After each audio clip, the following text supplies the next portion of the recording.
Olá pessoal, como vocês estão? Bom, hoje eu vou falar sobre o tema da vez, que é o filme, né? O 365 DNI. Esse filme que tá lá disponível na Netflix, que no Dia dos Namorados foi um dos tops lá.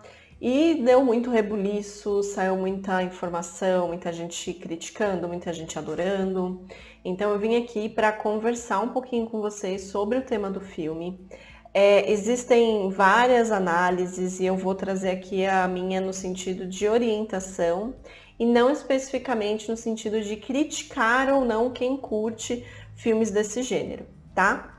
Bom, resumindo, né, para quem não assistiu o filme, só adiantando que pode ser que tenha alguma informação, algum spoiler aqui, então se você não gosta de assistir spoiler, se você quer ver o filme primeiro, para o vídeo, vê o filme e depois volta.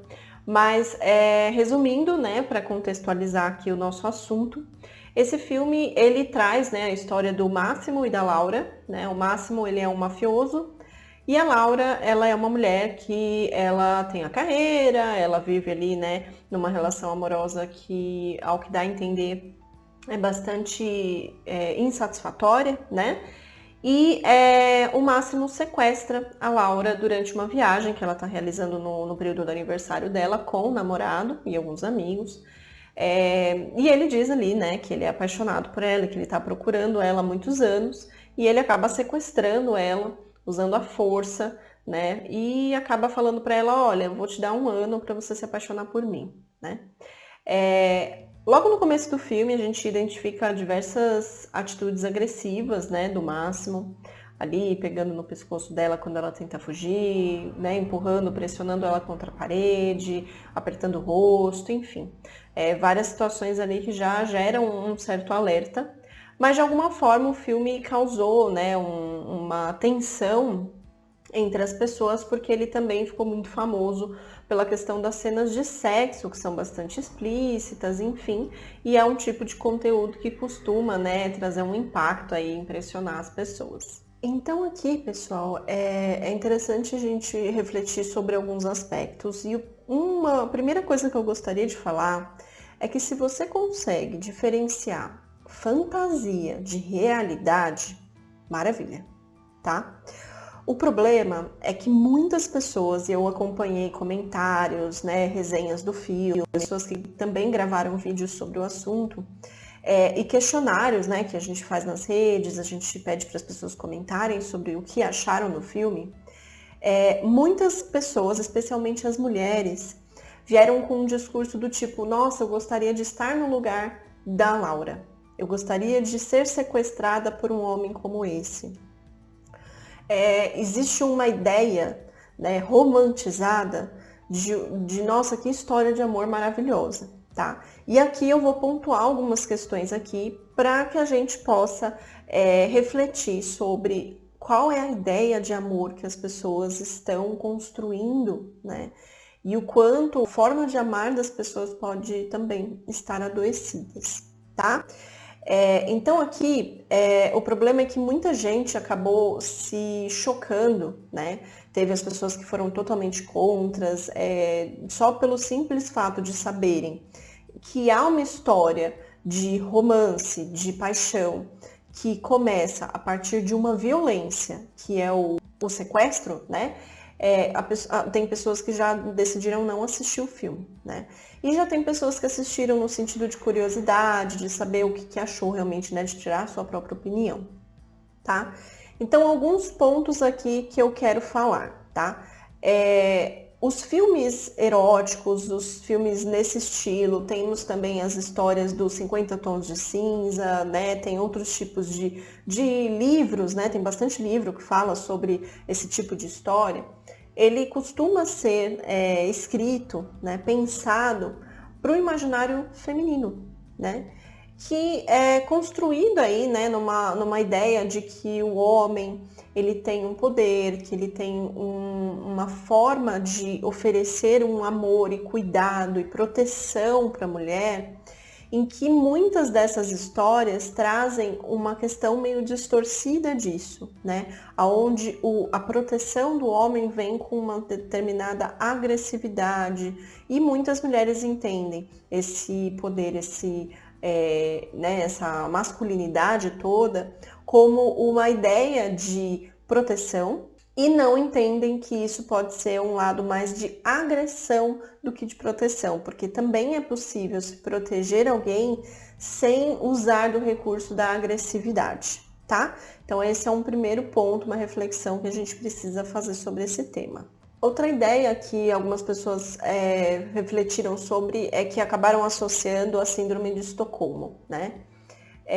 Eu fiquei aqui pensando, e aí em discussões, né, com outros profissionais, a gente ficou pensando sobre a real definição da síndrome de Estocolmo, né? Então, o que é a síndrome de Estocolmo? A síndrome de Estocolmo é uma síndrome que a vítima, né, ela desenvolve um determinado afeto pelo abusador, pela pessoa que pratica aquela violência nela. Por que acontece isso? Isso acontece numa estratégia de defesa, de proteção que aquela pessoa tem, tá? Para tentar lidar com aquela situação de risco. Então, ela tenta se proteger, né? Criando um afeto, assim, ela tem um recurso a mais ali para garantir, né, a sua sobrevivência, tá? Na minha opinião, quando a gente está falando sobre o 365 DNI, a Laura, ela, a princípio, ela reage, né, bastante, ela briga com o Máximo, ela traz, né, tentativas de fugir e tudo mais, mas em algum momento ali da história, ela escolhe ficar, né, a partir do momento em que ela começa a entrar no jogo, né, de poder entre ela e o Máximo, né. Então, o que é muito característico desse filme é um jogo de poder, onde o Máximo tem a beleza, ele tem o dinheiro, ele tem todo aquele poder, né, da profissão dele ali, né, de ser um mafioso.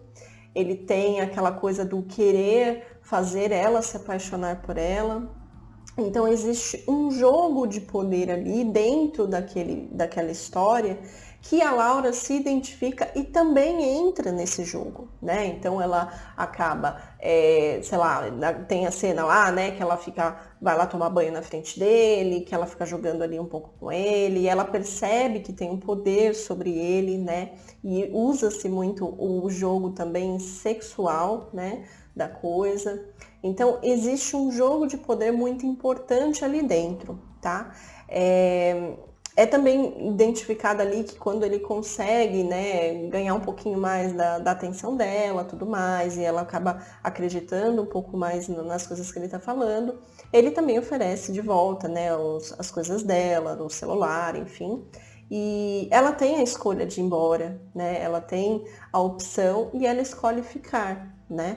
Porque ela se identificou com aquela história. Claro que não se anula aqui de forma alguma a gravidade de como essa história começou, tá? Mas eu queria explicar aqui que, ao meu ver, não entra numa síndrome de Estocolmo porque ela não está ali para se proteger, né? Ela não está ali na tentativa de se proteger. Ela acabou entrando no jogo com ele, né, de sedução, de provocações, né, aquela cena do sorvete, que ela fica ali, né, se mostrando para ela e para o cara que tá junto, enfim. Então tem toda uma questão aí onde a Laura também entra no jogo.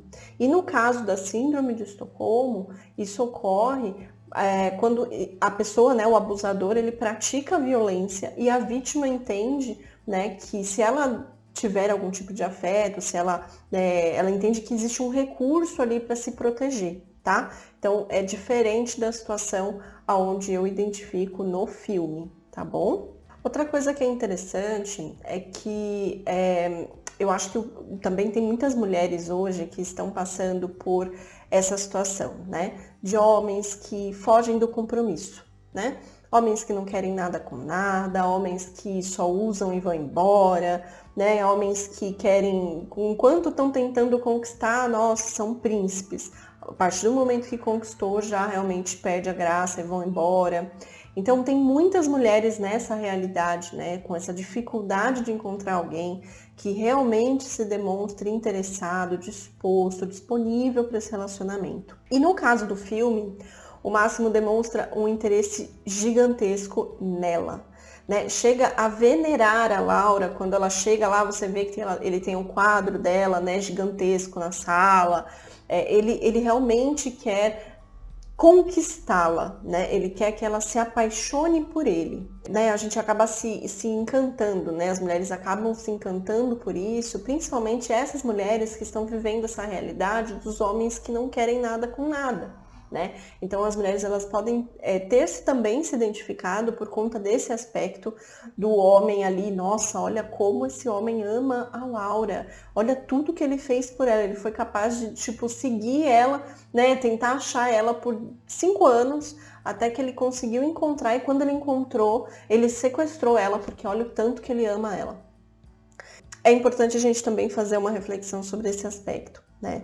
Existe uma ideia de exclusividade, uma ideia de encanto, uma coisa muito única, né? Um sentimento muito único que o Máximo tem pela Laura e que muitas mulheres gostariam de sentir, né?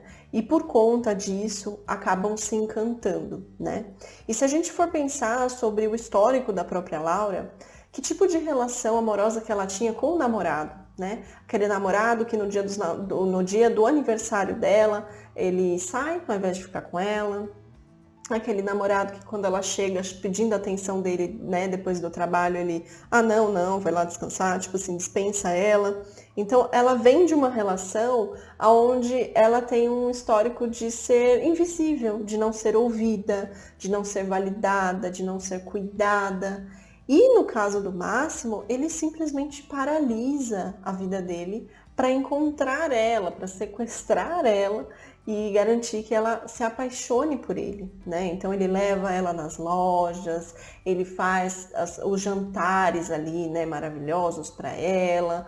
Enfim, ele disponibiliza um contexto que é um contexto muito superior àquilo que ela estava vivendo na relação com o ex-namorado dela, né? Então, é também compreensível que ela fique encantada, não só com essa dedicação toda do Máximo, mas também com os outros aspectos que tem a relação do poder, né? Que a gente fala sobre o dinheiro, sobre a beleza, né? E sobre o próprio poder de ele ser um mafioso, né?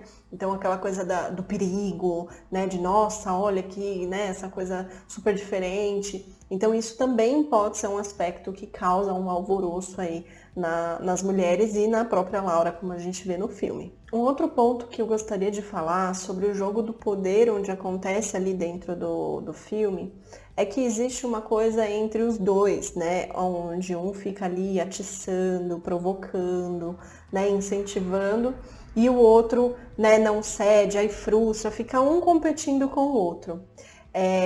Eu lembro da cena, né, do chuveiro, onde os dois ficam ali se provocando, ela vai primeiro pelada e depois ele vai, e os dois ficam se provocando. É uma cena que quem assiste, por si só, já fica ali na expectativa. Meu Deus, será que vai acontecer? Será que vai acontecer? Então, assim, é uma questão de jogo o tempo todo, né? Onde a Laura, ela não cede o tempo todo para ele, né? Então, ela faz as coisas que ele quer, mas ele impõe. Tanto que ele traz, né, alguns discursos ali importantes sobre eu não aceito desobediência, eu não sei lidar com pessoas que não são disciplinadas, né?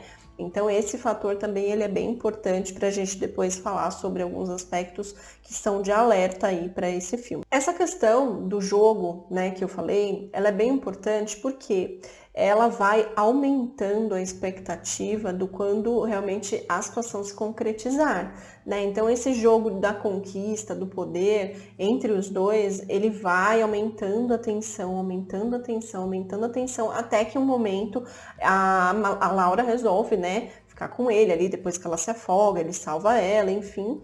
E aí acontece realmente todas aquelas cenas de sexo super intensas. E essa questão, né, do poder, ela é bem importante porque quando a gente está falando também sobre relações abusivas, a gente fala sobre jogo de poder.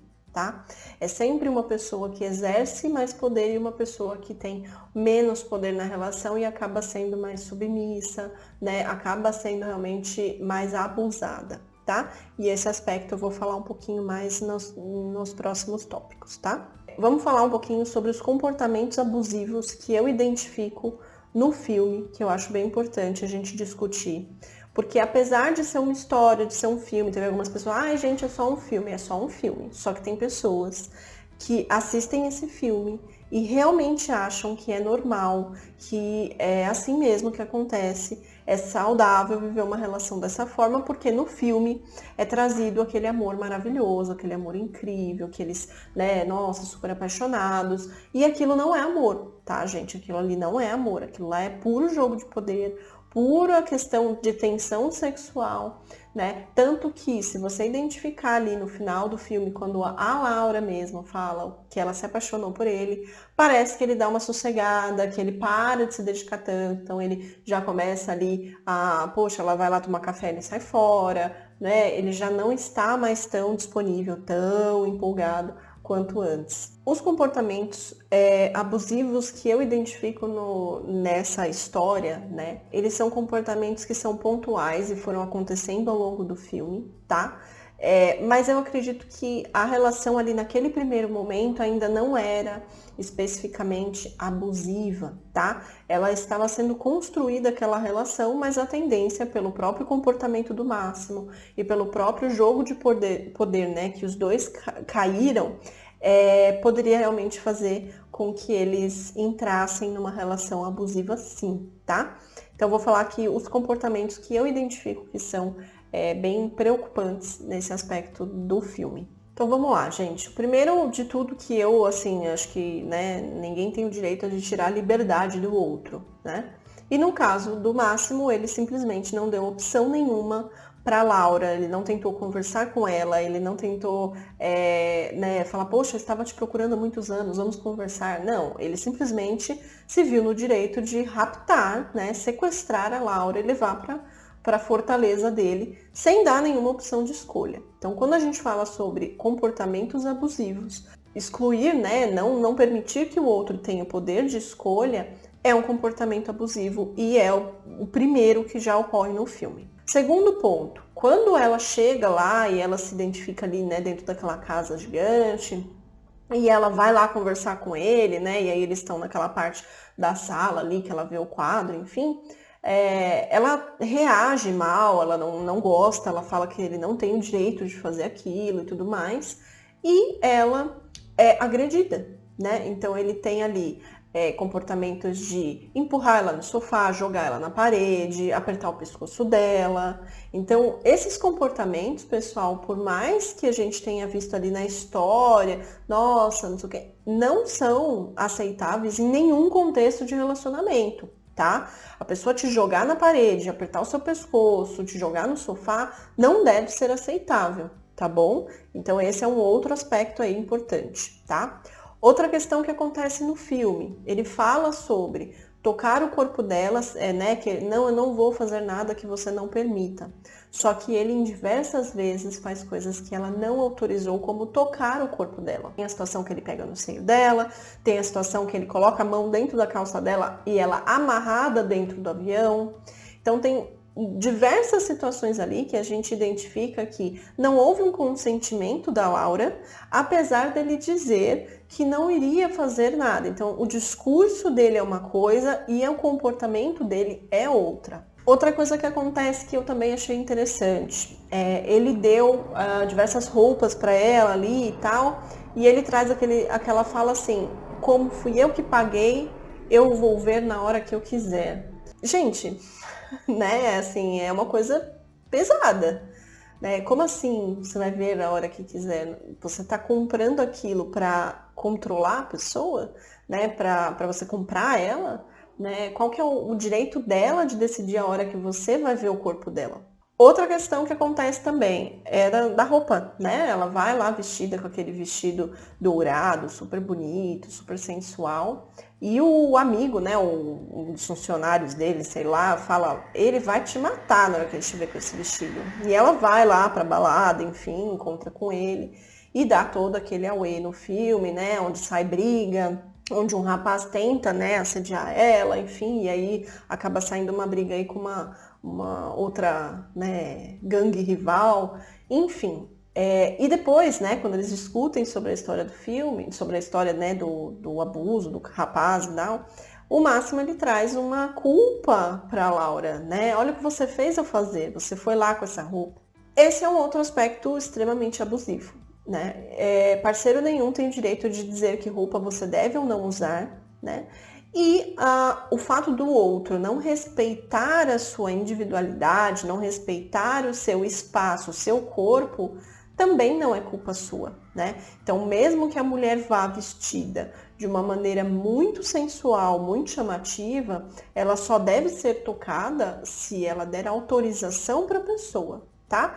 E o namorado, o marido, o crush, enfim, também não tem direito de escolher a roupa que ela deve ou não sair. Então esse também é um aspecto abusivo, um comportamento abusivo do Máximo. Outros comportamentos abusivos, amarrar ela, tocar no corpo dela sem que ela permita, né? Tem aquela cena que ele coloca, amarra ela na cama, algema ela na cama, coloca aqueles negócios no corpo dela. São cenas que têm um apelo sensual, sexual ali, né? Onde ele traz, nossa, você vai, né, ver o que você tá perdendo.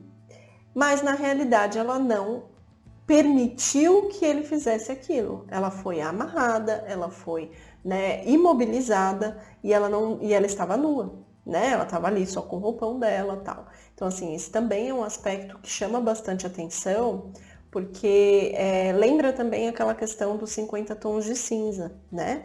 Daquela coisa de dominar, aquela coisa do poder, e de novo, né? O poder ele tem um toque, né, de sexualidade, né, da questão do tesão, muito importante, mas lembrando, você tem que topar participar daquela experiência, né? E não se sentir ali subjugada, né? Ali colocada, ali obrigada, como aconteceu com a Laura. Outro aspecto de uma relação abusiva, pessoal, o isolamento. A Laura foi colocada em isolamento sem opção de escolha. Ele retirou ela do círculo da família, dos amigos, do trabalho. Ele levou ela para casa dele e não deu a opção dela ter contato com outras pessoas, né? Ela pediu o notebook, pediu o celular e ele não devolveu, só depois de um tempo que ele resolveu dar, quando ela decidiu ficar, né? E aí ela liga para amiga, enfim, mas ela decide ficar, tá? A questão do isolamento, pessoal, ela é uma questão bem importante numa relação que tem comportamentos abusivos, né? Porque o isolamento, ele enfraquece o indivíduo que sofre o abuso, né? Porque quando a gente tem uma rede de apoio, pessoas em volta que sabem o que está acontecendo, que pode oferecer uma ajuda, nós temos esse apoio e esse fortalecimento de fora. Agora, quando a gente é isolado das pessoas que a gente gosta, quando a gente é isolado das pessoas que podem ser algum tipo de ajuda numa situação de risco como essa, fica difícil a pessoa conseguir sair do relacionamento. E nos casos de relações abusivas, é muito comum ocorrer realmente esse isolamento para que o abusador ele consiga exercer esse poder a esse ponto da vítima. Ele enfraquece a vítima, ele tira os vínculos que ela tem de uma forma tão profunda que ela realmente se sente sozinha e ela, por mais que identifique que aquela relação não é saudável para ela pensa, pelo menos é a única que ela tem. Né? Então ela se sente sozinha, ela se sente sem apoio, ela se sente desamparada, né? E aí fica difícil para ela tomar uma decisão, sendo que ela não tem ninguém ali para amparar ela na decisão dela. Outra característica de uma relação abusiva, a intensidade. É muito comum as relações abusivas começarem de uma maneira muito intensa, porque o abusador ele realmente joga pesado, ele se dedica muito. Tá? Então, é uma característica bem especial de uma relação abusiva.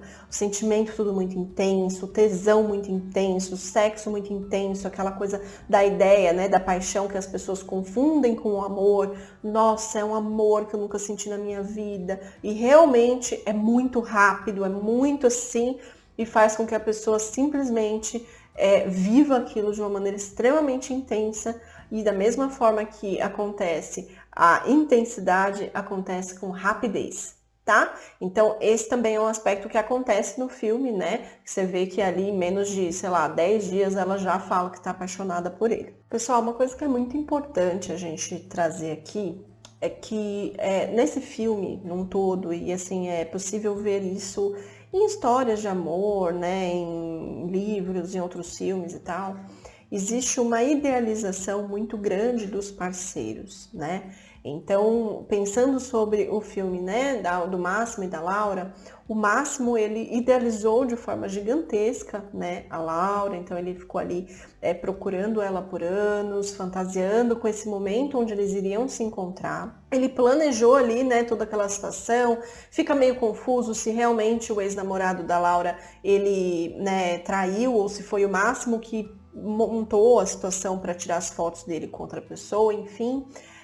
Mas a Laura também vem de um histórico onde o relacionamento que ela tinha com o ex-namorado não era legal, né? Não era saudável, ela não tinha coisas felizes, experiências legais com ele. E ela acaba até falando sobre isso, né, na discussão ali com o namorado, quando ela encontra o namorado depois, né, o ex-namorado. E ela fala, a relação que a gente tinha não era saudável. Então ela tá com uma ideia de que a relação que ela tem com o Máximo é saudável, né? Que aquilo tá muito melhor. Só que os aspectos abusivos, eles são misturados no meio de todo aquele encantamento que o jeito que o Máximo trata ela faz com que ela se sinta, né? Então é muito comum na idealização do amor a gente realmente se relacionar com essa fantasia que a gente tem, né? Com, meu Deus, essa pessoa é uma pessoa única, ela é realmente extremamente encantadora, ela é perfeita, ela é tudo que eu já sonhei na minha vida para mim, ela é mais do que eu imaginava. E isso faz com que a relação ela também seja construída de uma maneira adoecida, né? E eu acredito que depois, né, desse processo onde os dois se casam, então acaba toda aquela ideia da meta, né, do objetivo do Máximo, que era encontrar a Laura, que ele viveu por 5 anos, né, procurando e tentando conquistá-la. E até mesmo a Laura, né, do ceder ao amor dele, viver aquela paixão. Eu acredito que depois disso, essa coisa toda ia dar uma reduzida, ia dar uma baixada, né? E aí eu me questiono se essa história continuaria na mesma intensidade na vida real, né? Pensando sobre a vida real, sobre esse jogo do poder, porque a graça do jogo do poder, pessoal, é exatamente essa ideia do conquistar, não conseguir, frustração, né? Controle, é aquele jogo. A partir do momento que você consegue aquilo que você queria muito, dá aquela, né? Então, tenho minhas dúvidas. Eu sei que o filme é baseado num livro e que provavelmente vai ter continuação. Não, a Netflix ainda não falou nada, nem sei se isso vai acontecer nos filmes, mas os livros já estão escritos, já estão publicados, enfim. E eu vi muitas pessoas, né, comentando sobre os posts, bastante críticas e tudo mais. E aqui a ideia não é trazer críticas sobre a produção cinematográfica, sobre os atores, a ideia não é essa, tá? A ideia desse vídeo, pessoal, é alertar que existem comportamentos que vão contra a construção de uma relação saudável, apesar de existir os outros aspectos que são tão encantadores nessa história, por exemplo, da Laura e do Máximo, né? Então toda aquela questão do homem maravilhoso, gostosão, musculoso, poderoso, cheio de dinheiro, cheio de, né, de ideias para conquistá-la, todo disponível para conquistá-la. Todo esse contexto seria muito legal se não tivesse os comportamentos abusivos e não tivesse acontecido toda essa situação a partir do início de uma violência, que foi quando ele decidiu sequestrar a Laura e tirar o direito dela de escolher conhecer ele de uma maneira mais saudável, tá? Então a ideia aqui é que vocês fiquem alertas com os conteúdos e as ideias que vocês absorvem, porque a gente vai construindo referências de amor a partir do que a gente assiste, a partir do que a gente acompanha, né? Existem vários filmes, várias ideias. Eu falei até esses dias sobre um podcast que eu fiz sobre Não Tem Amor Igual de Novela, onde eu conto um pouco também sobre um livro que eu li, também vi o filme, né?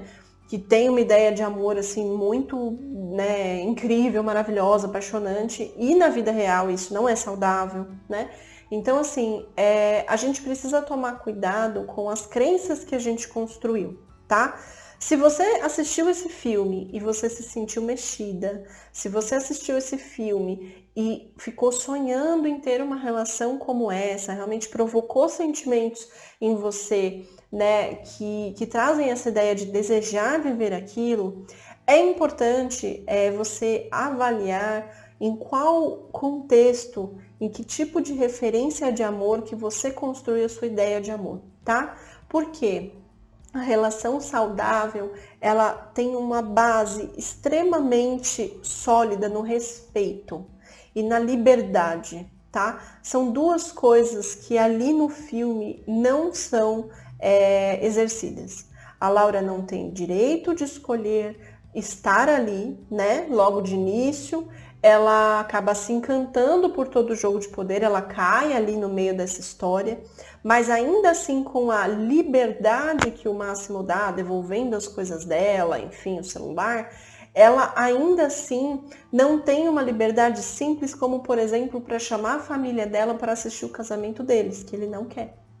Então, são coisas sutis, não precisa ser nada muito extremo, tanto que no filme são vários comportamentos que, se você não tem um olhar mais crítico, passa batido, tá? Então, a ideia desse vídeo é realmente para alertar vocês, estimular vocês realmente a refletir sobre qual é a ideia de amor que você tem, tá? E a gente vai pensar, eu quero que vocês comentem no vídeo, eu quero que vocês comentem no vídeo, contem pra mim a ideia de vocês pra gente poder discutir, tá bom? Um beijo pra vocês, se cuidem e a gente se vê.